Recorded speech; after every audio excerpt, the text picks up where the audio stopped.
Hey everybody, welcome back to another Smash Ultimate video.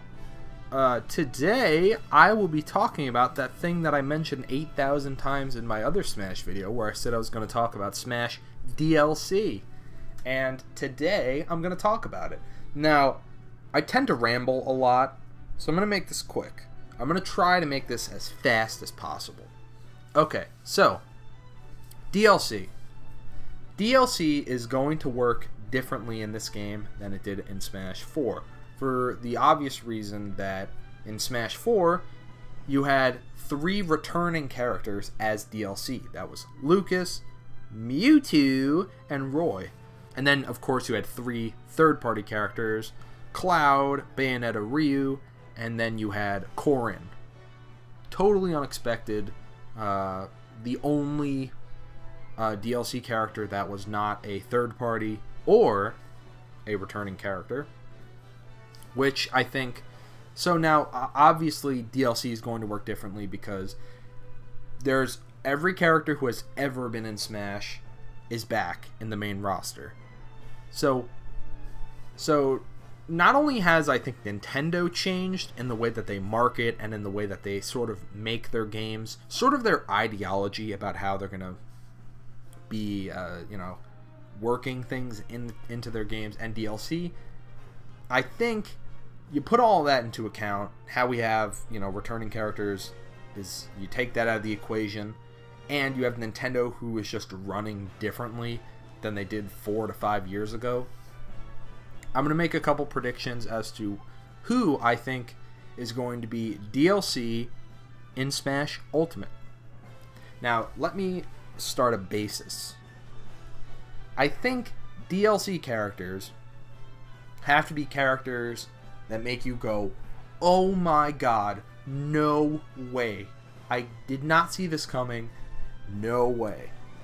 I think that's one possible reaction that they might want to be looking for.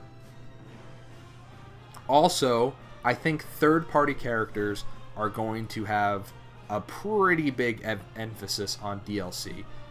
The main roster, they might try to keep first party, although I think a character like Crash Bandicoot, I don't know if he is a good idea for DLC. If he's going to be in the game at all, I don't know if he's a good idea for DLC. But it really depends. Really depends on how large his fan base is. If he's gonna sell, make thousands of dollars on DLC, I don't know. That remains to be seen. But so let me get into it. So a couple characters I think that have a really, really good chance. And I'm gonna start with third party because when you get to first party, it gets a little difficult because I'm not exactly sure who's better than other characters. Like, you have Ridley, for example, who would have made a great contender for DLC. But, obviously, they want to sell you the actual game before DLC. Like, you gotta buy the actual game before you buy DLC.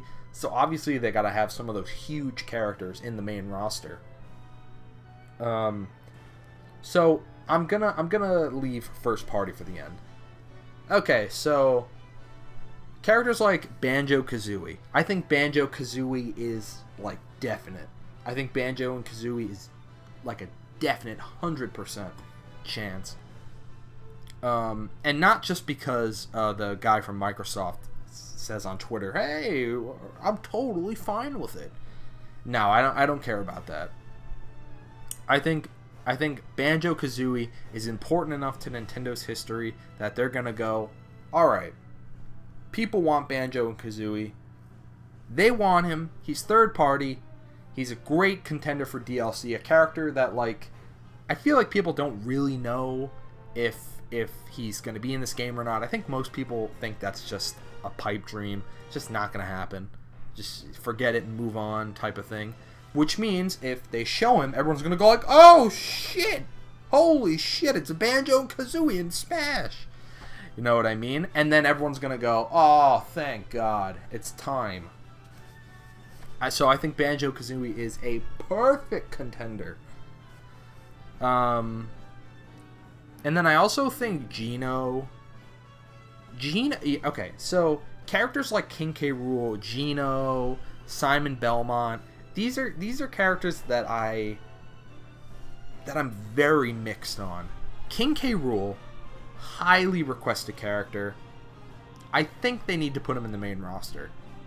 He needs to be a character that they reveal in a Nintendo Direct, put him in the main roster, he's available day one on release. And I think Geno might also be in that same boat. As well as Simon Belmont.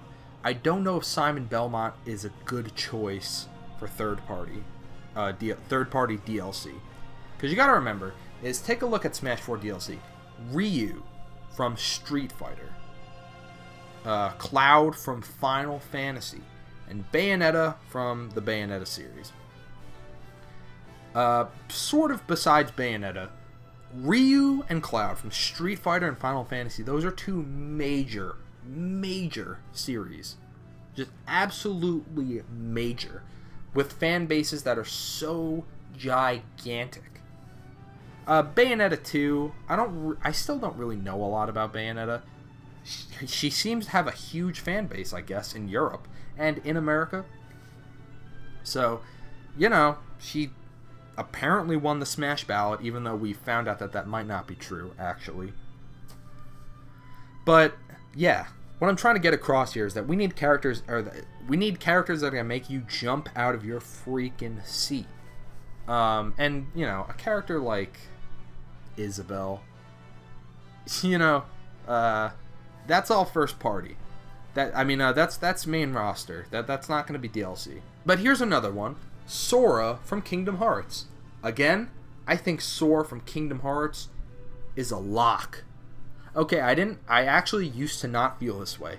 I used to have this dumb opinion that Disney is way too protective of their brand, and it's just never going to happen. They're not collaborative enough. But it's actually not true.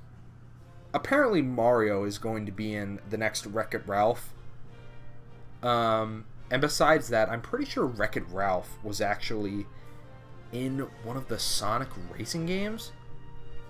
I'll have to double check, and I'll cut that out if it's not true. But okay, it's like if they're gonna put Wreck-It Ralph, a primary Disney film main character, in like a Sonic racing game, then you know what, they can put Sora in Smash, because that is giant marketing. It's big. That would be big news. Big news. Kingdom Hearts, and it's Disney. Another reason what makes that so perfect is Disney. You're talking about Disney. A character who has affiliation with Disney in Smash. That is incredible, and that's exactly the kind of character that would sell unbelievably as DLC. So you know what? I think Sora has a 90% chance. I used to not think that way. Now I do. Sora is a perfect character to put in this game. Sora is like the Cloud reveal. People will go like, "Excuse me?" And Banjo-Kazooie would also kind of be like that too. Now, let's see. You have a character like character from Tekken. I don't really know a lot about Tekken, but you have the old man character. I think his name is Heihachi. I don't know that much about him. From some of the questions I've been asking people about, if there were to be one Tekken fighter, a fighter who would represent Tekken, I think I remember hearing two names, but Heihachi was like one of the ones I heard a lot. He also had an outfit, a Mii outfit, which again, I'm gonna say again, those outfits are who are going to come into this game. King K. Rool had an outfit, Heihachi had an outfit, Geno had an outfit. There's some I'm obviously forgetting, but those characters, they know we want those characters. So those characters, good to go. would this Tekken character, Heihachi, would he come into this game main roster or DLC? Tough question. I don't know. Maybe main roster. Maybe DLC. I'm not going to place him in either one because I really just don't know. And I don't know if the reveal of Heihachi being in this game would make people go crazy or if people would go, "Oh, that's cool." I don't really know. So I'm going to go ahead and say he's probably going to be in the game and he'll either be main roster or DLC. I'm not sure. But given he's like a Tekken, he's sort of like Ryu in that respect. He's a third party from a fighting game. Maybe DLC. Alright, I think I'm going to go ahead and get into my super controversial one that's going to piss everybody off for some ungodly reason that I don't know why. Okay, here it is. The big controversial character that nobody agrees with me on, and I don't know why. I'm not going to get cocky about this, of course, being like, "Oh, I'm totally right, and you're gonna see that I'm right." No, I'm not going to be like that. This is totally a crazy thing. Here it is. So Scorpion from Mortal Kombat. I'm gonna make a whole nother video on this, so I'm not gonna go into it in full detail. But here's the thing. There's a couple of requirements that I feel most DLC third-party characters need to fulfill to be able to be in Smash. Okay, look. If you sat down like 1,000 gamers who have played like all types of games and you showed them Scorpion, do you think any of them would not know who that is? I don't think so. I think everybody knows who Scorpion is. Everybody. Well, gamers. I'm talking about gamers. If you're a gamer, you know who Scorpion is. He's from Mortal Kombat, one of the biggest fighting games of all time. One of the most classic. Mortal Kombat was the reason the ESRB was freaking created in the first place. The impact on gaming history. He said Mortal Kombat has an impact on culture, on American culture in general.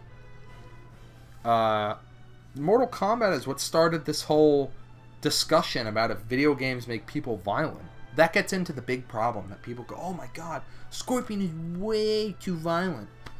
I will agree, yes he is. But the thing is, the whole ripping heads off, the ripping spinal cords out, the chopping your opponent into 10 million little pieces, and watching them bleed everywhere, and having their guts, punching your guy in the balls, and balls just explode. Here's the thing. That's a Mortal Kombat thing. That's not a Scorpion thing. Scorpion has appeared in other games where he did not do any of that stuff. And by the way, Ridley's tail uses spear mechanics. Also, in one of his victory things, you can see him ripping apart. You can see him ripping apart some poor, lifeless being behind him, and then he turns around and goes like, "What are you looking at?"